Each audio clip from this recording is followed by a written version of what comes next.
저는 오늘 아침 거울을 보다가 깜짝 놀랐습니다. 언제부터인가 제 눈빛이 예전과 달라져 있더군요. 더 날카로워졌다고 할까요? 아니면 더 차갑다고 해야 할까요? 그 순간 문득 떠오른 생각이 있었습니다. 혹시 내가 나도 모르게 변한 건 아닐까? 하는 생각 말입니다. 나이가 들면서 우리는 많은 것을 얻습니다. 경험도, 지혜도, 여유도 생기죠. 하지만 동시에 잃는 것들도 있습니다. 그 중에서도 가장 안타까운 것은 바로 자신을 객관적으로 바라보는 능력이 아닐까 싶습니다. 젊었을 때는 그렇게 싫어했던 어른들의 모습을 어느새 우리 자신이 따라하고 있을지도 모르거든요. 오늘 저는 여러분과 함께 조금은 불편하지만 꼭 필요한 이야기를 나누고 싶습니다. 나이가 들수록 조심해야 할 그래서 우리가 나도 모르게 하고 있을지도 모르는 5가지 행동들에 대해서 말입니다. 혹시 이 이야기를 들으면서 마음이 따끔할 수도 있겠지만 그것이야말로 우리가 더 나은 어른이 되기 위한 첫걸음이라고 생각합니다. 사실 이런 이야기를 꺼내는 것도 조심스럽습니다. 하지만 이 모든 이야기는 바로 제 자신의 경험에서 나온 것들이에요. 저 역시 이런 실수들을 하면서 깨달은 것들이죠. 그래서 오늘은 비판이 아닌 성찰의 시간이 되었으면 합니다. 저는 지난주 지하철에서 한 가지 씁쓸한 경험을 했습니다. 평소처럼 전화를 받았는데 주변 사람들이 저를 쳐다보는 거였습니다. 처음에는 왜 그러나 싶었는데 나중에야 깨달았습니다. 제 목소리가 너무 컸던 거죠. 여보세요? 응, 나야. 오늘 병원 갔다 왔어. 지금 생각해보니 정말 창피합니다. 전화기 너머 아내의 목소리가 작게 들린다고 해서 저도 모르게 목소리를 높였던 거죠. 그런데 이게 단순히 귀가 나빠서만은 아니었습니다. 나이가 들면서 생긴 일종의 습관이었던 거예요. 옆자리에 앉아있던 한 대학생이 이어폰을 끼는 모습을 보면서 가슴이 뜨끔했습니다. 아, 내가 저 아이에게 불편함을 주고 있구나. 그 순간 저는 조용히 전화를 끊었습니다. 집에 와서 아내에게 물어봤습니다. 여보, 나 요즘 목소리가 커졌나? 아내가 조금 망설이더니 말하더군요. 글쎄, 조금. 특히 전화할 때. 그날 이후 저는 공공장소에서 전화를 받을 때 의식적으로 목소리를 낮추려고 노력합니다. 처음에는 상대방이 못 들을까봐 걱정했는데 알고 보니 적당한 목소리로도 충분히 대화가 가능하더군요. 오히려 주변 사람들의 시선을 의식하지 않아도 되니까 더 편안했습니다. 사실 이런 일은 비단 전화할 때만 일어나는 게 아닙니다. 식당에서 가족들과 대화할 때도 친구들과 만나서 이야기할 때도 마찬가지예요. 나이가 들수록 우리는 자신도 모르게 목소리가 커집니다. 손자와 식당에 갔을 때도 마찬가지였어요. 어린 시절 이야기를 하다가 목소리가 점점 커졌는데 손자가 작은 목소리로 할아버지, 목소리가 너무 커요라고 하더군요. 그 순간 정말 부끄러웠습니다. 귀가 예전 같지 않다는 핑계도 있지만 더 큰 이유는 내가 뭘 신경 써야 해라는 생각 때문일 수도 있어요. 하지만 시대가 바뀌었으니 우리도 변화해야겠더라고요. 그래서 요즘 저는 공공장소에서 대화할 때 특별히 신경을 씁니다. 상대방에게만 들릴 정도의 목소리로 이야기하고 꼭 필요한 전화가 아니라면 조용한 곳으로 나가서 받아요. 처음에는 불편했지만 지금은 오히려 더 편안합니다. 다른 사람들의 시선을 신경 쓰지 않아도 되니까요. 목소리 크기 하나만 조절해도 주변 사람들에게 주는 인상이 완전히 달라집니다. 저분은 배려심이 있으시네라고 생각하게 되거든요. 우리의 경험담이 아무리 소중해도 그것을 듣고 싶지 않은 사람들도 있다는 걸 기억해야겠습니다. 몇 달 전 고등학교 동창 모임이 있었습니다. 오랜만에 만난 친구들과 옛 이야기꽃을 피우는 자리였죠. 그런데 집에 오는 길에 한 친구가 저에게 조심스럽게 말하더군요. 야, 너 오늘 혼자 말 너무 많이 한 거 아니야? 순간 머리를 한 대 맞은 것 같았습니다. 돌이켜보니 정말 그랬어요. 제가 군대 이야기를 하고 회사 생활 이야기를 하고 자식 키우는 이야기를 하고 다른 친구들은 거의 듣기만 했더군요. 미안하다. 나도 모르게 그랬나 보네. 아니야, 나쁜 뜻은 아니고. 그냥 다른 애들도 할 말 있을 텐데 싶어서. 그 친구 말이 맞았습니다. 저는 나이가 들면서 할 말이 많아졌어요. 경험담도 많고 후배들에게 해주고 싶은 조언도 많고 세상에 대한 의견도 많아졌죠. 그런데 언젠가부터 그것이 일방적인 말하기가 되어버렸던 겁니다. 특히 젊은 사람들과 대화할 때 더 심했어요. 내가 너만 할 때는 말이야. 하면서 시작하는 제 말들이 상대방에게는 잔소리로 들렸을 수도 있겠더라고요. 경험이 많다고 해서 항상 조언자 역할을 해야 한다고 생각했던 제 자신이 부끄러웠습니다. 그날 집에 와서 곰곰 생각해 봤습니다. 왜 나는 이렇게 말이 많아졌을까? 답은 의외로 간단했어요. 외로웠던 거예요. 퇴직하고 나서 제 말을 들어주는 사람이 줄어들다 보니 누군가 만나면 그동안 하지 못했던 말들을 쏟아내고 싶었던 거죠. 하지만 그렇다고 해서 상대방을 대화의 상대가 아닌 청중으로 만들어서는 안 되겠더라고요. 대화는 주고받는 거니까요. 그 이후로 저는 의식적으로 듣는 연습을 하고 있습니다. 상대방이 말을 끝낼 때까지 기다리고 질문을 던지고 공감하려고 노력해요. 놀랍게도 듣기에 집중하니까 상대방의 말에서 배울 점들이 참 많더군요. 제가 몰랐던 요즘 세상 이야기들도 많이 알게 되고요. 특히 손자와 대화할 때 이런 변화가 크게 나타났습니다. 예전에는 제가 일방적으로 훈계하거나 옛날 이야기만 했는데 이제는 손자의 학교 생활이나 친구들 이야기를 끝까지 들어줍니다. 그러니까 손자도 더 많은 이야기를 해주더라고요. 할아버지는 제 말을 잘 들어주세요. 손자의 이 말을 들었을 때 정말 뿌듯했습니다. 듣기에 힘이 이렇게 큰지 몰랐거든요. 요즘에는 대화할 때 스스로 규칙을 정해두고 있어요. 내가 3분 이야기했으면 상대방도 3분은 이야기할 수 있도록 기회를 주기. 질문 하나 받으면 질문 하나 돌려주기. 이런 식으로 말이죠. 또 하나 깨달은 건 나이가 들수록 같은 이야기를 반복한다는 점이었어요. 기억력이 예전 같지 않다 보니 며칠 전에 했던 이야기를 또 하게 되는 거죠. 그래서 요즘은 중요한 이야기를 할 때 혹시 이 이야기 전에 했나? 라고 먼저 물어봅니다. 대화는 주고받는 거라는 당연한 진리를 저는 나이 들어서야 다시 깨달았습니다. 그리고 진짜 지혜로운 사람은 많이 말하는 사람이 아니라 적절한 때에 적절한 말을 하는 사람이라는 것도요. 작년 여름 아파트 관리사무소에서 주민 간담회가 있었습니다. 에어컨 전기료 때문에 모인 자리였는데 어느새 자식 자랑 대회가 되어버렸어요. 그리고 그 선두주자가 바로 저였습니다. 우리 큰아들은 말이야, 대기업에 다니는데 둘째는 의대 나왔거든. 요즘 바빠서 연락도 잘 못하지만 지금 생각해보니 정말 민망합니다. 자식 없는 분도 계셨고 자식 걱정이 많은 분도 계셨을 텐데 말이에요. 그분들이 어떤 마음으로 제 자랑을 들었을까 싶어서 지금도 얼굴이 화끈거립니다. 그런데 더 창피한 건 집에 와서 아내에게 그 이야기를 했을 때였어요. 여보, 오늘 간담회에서 우리 애들 이야기했는데 다들 부러워하더라. 아내가 한숨을 쉬면서 말하더군요. 당신 그 얘기 벌써 몇 번째야? 작년에도 똑같은 이야기 했잖아. 그제야 깨달았습니다. 저는 같은 자랑을 계속 반복하고 있었던 거예요. 새로운 이야기도 없으면서 말이죠. 한 번은 이런 일도 있었습니다. 동네 경로당에서 한 할머니가 손자 이야기를 하시는데 그 아이가 공부를 못한다고 속상해 하시더라고요. 그런데 저는 그 자리에서 또 제 손자 자랑을 했습니다. 우리 손자는 반에서 1등이야. 피아노도 잘 치고. 나중에 생각해보니 그 할머니가 얼마나 상처받으셨을까 싶어서 정말 후회됐어요. 상대방이 힘들어하는 이야기를 하는데 저는 오히려 자랑을 한 거거든요.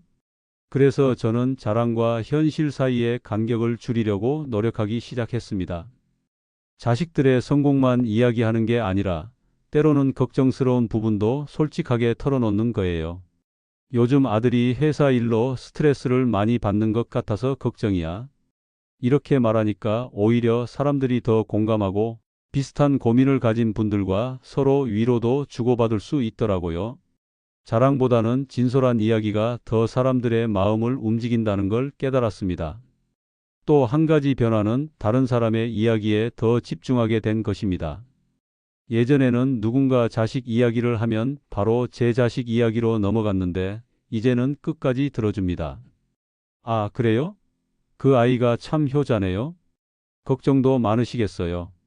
요즘 취업이 얼마나 어려운데 이런 식으로 상대방의 감정에 공감해 주니까 대화가 훨씬 자연스럽고 따뜻해지더라고요.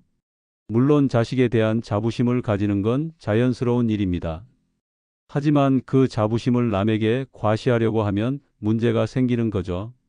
진짜 자부심은 혼자만 가지고 있어도 충분한 거니까요. 요즘 저는 자랑보다는 관심을 표현하려고 노력합니다. 요즘 어떻게 지내세요? 자녀분들은 건강하시죠?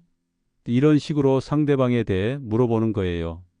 그러면 자연스럽게 대화가 이어지고 서로에 대해 더 많이 알 수 있더라고요. 그리고 가장 중요한 깨달음은 이것이었습니다. 자랑은 혼자만의 만족일 뿐, 진짜 소통은 서로에 대한 관심에서 시작된다는 것. 이제는 남의 이야기를 들을 때도 나도 그런 경험이 있어라고 말하기보다는 정말 힘드셨겠어요. 또는 정말 기쁘셨겠어요 라고 공감해 주려고 합니다. 얼마 전 동네 카페에서 있었던 일입니다. 한 젊은 남자가 들어왔는데 머리가 분홍색이고 귀에는 피어싱을 여러 개 하고 있었어요. 저는 무의식적으로 눈살을 찌푸렸습니다. 요즘 젊은 애들은 왜 저렇게 이상하게 꾸미고 다닐까? 그런데 그 청년이 할머니 한 분을 부축해서 들어오는 거였어요. 할머니가 다리가 불편하신 모양이었는데 정말 정성스럽게 도와주더군요. 의자에 앉히고 메뉴판을 보여드리고 주문까지 대신해 주는 모습을 보면서 저는 얼굴이 화끈거렸습니다. 내가 겉모습만 보고 얼마나 잘못 판단했구나. 더 놀라운 건 그 청년이 할머니와 대화하는 모습이었어요. 할머니, 오늘 컨디션 어떠세요? 약은 제때 드셨죠? 정말 자상하고 따뜻한 목소리였습니다. 나중에 알고 보니 그 청년은 요양보호사였더군요. 저는 그동안 얼마나 많은 편견을 가지고 살았을까요? 젊은 사람들의 패션을 이해하지 못하고 새로운 문화를 받아들이지 않으려 하고 겉모습만으로 사람을 판단하고 특히 요즘 젊은 세대에 대한 편견이 심했어요. 요즘 애들은 예의가 없어, 버릇이 없어, 게을러 이런 말들을 자주 했거든요. 하지만 정작 제가 만난 젊은 사람들은 대부분 착하고 성실했어요. 제가 선입견을 가지고 바라봤기 때문에 그들의 좋은 모습을 보지 못했던 거죠. 저는 언제부터 이렇게 편견에 사로잡혀 살게 된 걸까요? 사실 편견은 나이가 들수록 더 심해지는 경향이 있습니다. 오랜 경험 때문에 이런 사람은 이럴 것이다라는 고정관념이 생기거든요. 하지만 세상은 계속 변하고 사람들도 변해요. 제가 젊었을 때와 지금의 젊은이들은 완전히 다른 환경에서 자란 사람들이니까요. 그래서 저는 의식적으로 편견을 버리려고 노력하기 시작했습니다. 젊은 사람들의 패션이나 문화를 이해하려고 하고 겉모습만으로 판단하지 않으려고 해요. 나이가 들수록 더 열린 마음을 가져야 한다는 것입니다. 젊은 세대의 문화를 무조건 비판하기보다는 이해하려고 노력하고 다른 사람의 행동을 겉모습만으로 판단하지 말아야겠더라고요. 요즘에는 손자에게도 이런 이야기를 해줍니다. 사람은 겉모습으로 판단하면 안 된다. 마음이 중요한 거야. 그러면 손자가 할아버지도 예전에는 그러셨잖아요 라고 말해요. 맞습니다. 저도 변하고 있는 중이에요. 편견을 버리는 건 쉽지 않습니다. 하지만 노력하면 할 수 있어요. 그리고 편견을 버릴수록 세상이 더 넓고 아름답게 보인다는 것도 알게 됐습니다. 나이가 들수록 변화를 받아들이기 어려워지지만 그렇다고 해서 다른 세대나 다른 문화를 무조건 배척해서는 안 되겠어요. 열린 마음으로 이해하려고 노력할 때 우리는 더 풍요로운 인생을 살 수 있다는 걸 그날 깨달았습니다. 특히 최근에는 젊은 세대와 소통하려고 더 노력하고 있어요. 제가 먼저 웃으며 인사하면 아이들도 밝게 인사해 줍니다. 결국 소통의 문제였던 거죠. 마지막으로 이야기하고 싶은 건 바로 외모 관리에 대한 것입니다. 저는 요즘까지도 매일 면도를 하고 옷을 다려 입으려고 노력합니다. 하지만 한때는 그렇지 않았어요. 몇 년 전 퇴직하고 나서 한동안 우울한 시기가 있었습니다. 갈 곳도 없고 할 일도 없고 존재감도 없어진 것 같은 기분이었어요. 그러다 보니 자연스럽게 외모에도 신경을 쓰지 않게 되었죠. 면도도 며칠에 한 번씩 하고 옷도 아무거나 입고 머리도 대충 빗고 어느 날 마트에 갔는데 거기서 만난 예전 직장 동료가 저를 알아보지 못하더군요. 가까이 가서 인사를 했는데도 한참 뜸을 들이다가 아, 김 부장님이세요? 하는 거였어요. 그 순간 정말 창피했습니다. 집에 와서 거울을 봤는데 정말 초라한 모습이었어요. 수염은 덥수룩하고 머리는 기름져 있고 옷은 구겨진 채로 내가 언제부터 이렇게 된 거지? 그날 밤 아내가 조심스럽게 말하더군요. 여보, 우리 외출할 때 좀 더 신경 써서 나갈까? 아내도 오랫동안 말하고 싶었던 거였나 봐요. 미안해. 내가 너무 게을러졌나 보네. 게으르다기보다는 당신 자신을 너무 포기한 것 같아서 안타까워. 아내 말이 맞았습니다. 저는 나이를 핑계로 저 자신을 포기하고 있었던 거예요. 이제 늙었으니까 뭘 해도 소용없어. 누가 날 보겠어? 이런 생각으로 말이죠. 하지만 정말 그럴까요? 나이가 들었다고 해서 외모 관리를 포기해야 할 이유는 없잖아요. 오히려 나이가 들수록 더 신경 써야 하는 게 아닐까요? 그 이후로 저는 다시 저 자신을 가꾸기 시작했습니다. 매일 면도하고 운동도 하고 옷도 신경 써서 입고 놀랍게도 기분이 완전히 달라지더군요. 거울을 볼 때마다 조금씩 자신감이 생기고 사람들을 만날 때도 당당해졌어요. 특히 운동을 시작한 게 큰 변화를 가져왔습니다. 3개월 후 이웃분이 요즘 젊어 보이세요? 라고 하시더라고요. 외모 관리는 자신을 사랑하는 마음의 표현입니다. 옷도 신경 써서 고르고 머리도 정기적으로 관리해요. 가장 중요한 건 마음가짐의 변화였습니다. 나는 이제 늙었으니까라는 생각을 버리고 나는 아직 건강하고 활력이 있어라고 생각하니까 행동도 달라지더라고요. 손자들도 변화를 느꼈나 봐요. 할아버지, 요즘 멋있어졌어요 라고 말해줍니다. 그런 말을 들으면 정말 뿌듯해요. 나이가 들었다고 해서 외모 관리를 포기할 이유는 없습니다. 오히려 나이가 들수록 더 신경 써야 하는 게 아닐까요? 자신을 사랑하고 존중하는 마음이 외모에서부터 시작된다는 걸 저는 늦게나마 깨달았습니다. 마지막으로 한 가지 더, 나이를 무기로 삼는 것도 조심해야 해요. 내가 나이가 많은데 왜 말대꾸야?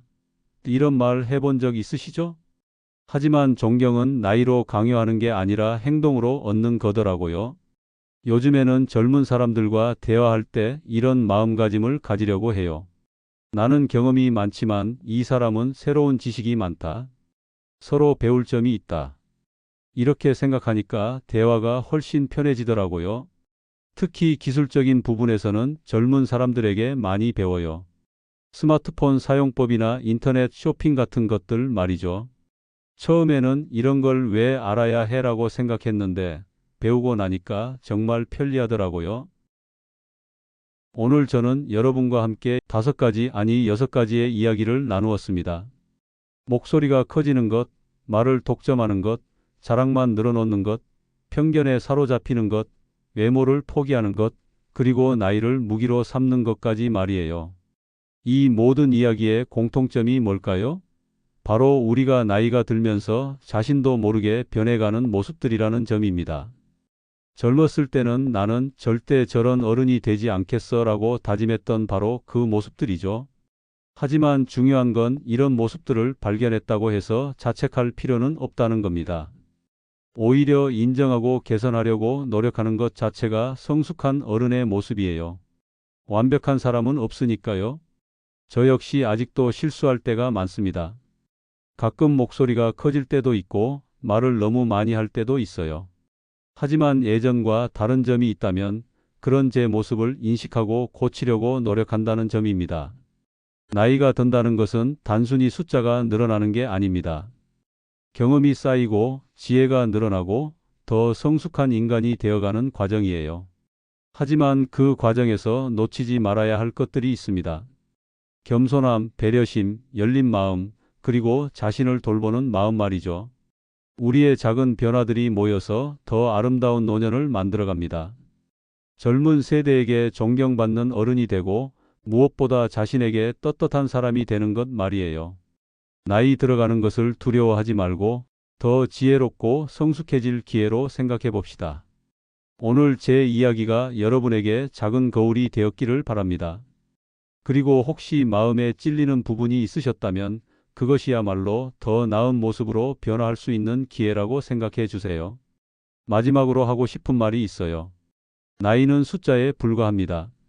중요한 건 그 나이에 걸맞은 품위와 지혜를 갖추는 것이에요.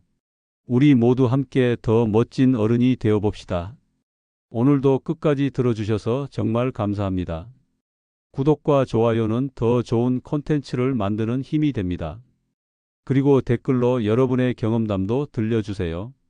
서로의 이야기를 나누면서 함께 성장해 나갔으면 좋겠습니다. 나이 드는 것이 두렵지 않은, 오히려 기대되는 그런 노년을 함께 만들어가요. 다음 이야기에서 또 만나 뵙겠습니다. 항상 건강하시고 행복한 하루하루 보내세요. 고맙습니다.